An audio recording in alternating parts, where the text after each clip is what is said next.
Hello! Today, a group of scientists and researchers from Seafood and E-Craft visited Mountain Futures Center in Dali, Weishan. There is a sheep farm and a lion farm here. We are going to discover. Now two of you explain, huh?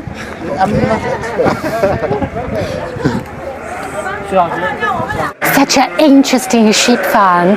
Ori and my Mountain Future workmates are telling the stories of the sheep.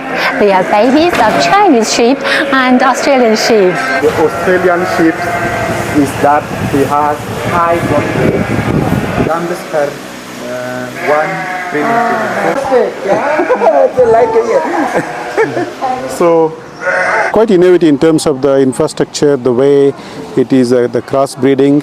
But I'm more interested looking into how the agroforest is linked to the trees, crops and livestock.